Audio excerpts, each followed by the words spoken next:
जय जगन्नाथ सांग मैंने आशा करुच्चे आपण मैंने भलर थे आपंकर प्रिपेरेसन ठीक ठाक चलती तो देखो ओ डबल एस सी तरफ आपण मानी गोटे भाकेन्सी आसी तो जो मैंने +2 पास कर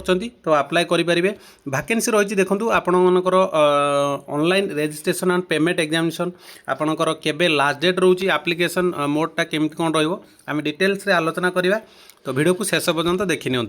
तो प्रथम कथा हूँ देखो आपर जो भाकेन्सी रही यहाँ हूँ ओ डबल एस सी जोटा ओडिशा स्टाफ सिलेक्शन कमिशन तरफ नोटिस आसी स्टार्ट डेट रो देखो आपर ये 6/3/2026 ठारू आपर आप्लाय हो लास्ट डेट रो 5/4/2026 पर्यटन रपणकर जदि किसी प्रोब्लेम हो आप्लाय कला बेले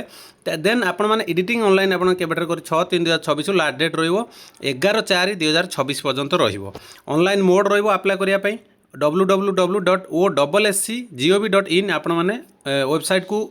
विजिट करके आपण मैंने अप्लाई करेंगे। नेक्स्ट रोज देखो आपर केबे केते वैकेंसी रोज देखो अमीन जोड़ा डिस्ट्रिक्ट ऑफिसर रो स्टेट कैडर रो 15 गोटी वैकेंसी आपण मानक अच्छी एथिरे वोमेन मानक देखो 6टी से ग्रुप सी पोस्ट रो लेवल 3 रो आपर जहाँ भी पेमेंट रहा ओके तो सेमती जूनियर फिशरीज जो मानकर रहा अप्लाई करा चाहते directorate of fisheries Odisha Cuttack जोड़ा आपर देखो केते वैकेंसी रही एथिरे आपण मानक आसीज से 15 गोटी वैकेंसी वोमेन मानक 5टी रही से भाई जूनियर फॉरेनिस्ट अटेंडेंट स्टेट कैडर जो मैंने 94 पोस्ट रो ग्रुप सी पोस्ट रो लेवल 3 समस्त लेवल 3 रही पेमेंट तापर आपर जो वैकेंसी रहा केते केते आप देखिपारे पोस्ट आप ग्रुप सी पोस्ट रहा आउ बाकी आपर देखो 500 टଙ୍କା एथि अप्लाई करने को फीस लगे अप्लाई करने को आपण 500 टଙ୍କା फीस लगे देखिए SC ST PW category shall have to pay the examination fee of ₹500 only the examination fee paid shall be refunded to the candidates who actually appear in the recruitment examination जो मैंने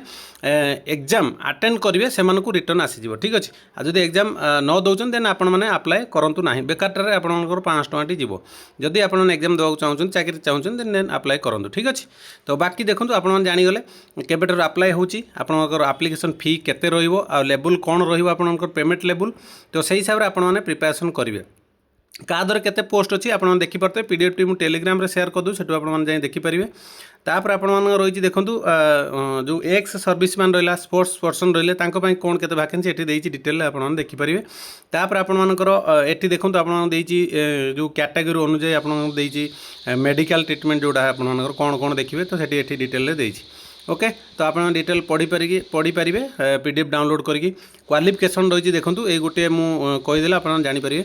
अमीन रही देखो अमीन जो मैंने apply करेंगे समस्ते करेंगे जदि +2 पास कर साइंस हो कॉमर्स हो सेमती +2 एग्जामिनेशन मतलब +2 सहित लेवल जो क्वालिफिकेशन आप थो चलो ठीक अच्छे देखिए सच अदर क्वालिफिकेशन आज इक्विवेलेंट टू +2 एग्जामिनेशन ठीक अच्छे जूनियर फिशरीज जो मैंने +2 वोकेशनल करते फिशरीज फ्रॉम CHSC यूनिवर्सिटी तो से अप्लाई करेंगे सहित +2 साइंस थिले करेंगे मत लगुच ठीक अच्छे नॉट अवेलेबल कैंडिडेट ओके तो जो मैंने वोकेशनल करते +2 से अप्लाई करेंगे तापर नेक्स्ट देखो जूनियर फॉरेनिस्ट अटेंडेंट जो मानक +2 साइंस दरकार ठीक अच्छे तो +2 साइंस जब कर तो ये अप्लाई करेंगे तो डिटेल आप जानीपारे +2 लेवल वैकेंसी आ डेरी न करी जल्दी जल्दी अप्लाई कर दिंतु जो मैंने चाहते चाकरी करने ओडिशा रे तो देखो अमीनर 21 वर्ष मागुच ठीक अच्छे तो अमीन जो मैंने अप्लाई करेंगे 21 ରୁ 42 वर्ष पर्यंत जूनियर फिशरीज 21 ରୁ 42 वर्ष फॉरेनिस्ट अटेंडेंट जोड़ा 21 ରୁ 42 वर्ष तो 21 ରୁ 42 वर्ष तो बहुत एज देती तो निहाती भाव में जो मैंने अप्लाई करने चाहते अप्लाई कर दिंतु फटाफट तो आशा करुँची वीडियो भल लगी जब वीडियो भल लगी देन निहाती भाव में लाइक शेयर सब्सक्राइब करदे चैनल नुआ थे चैनल को सब्सक्राइब करके ऑल नोटिफिकेशन ऑन कर रखिए जहाँ भी अपडेट आसो सर्वप्रथम आपरे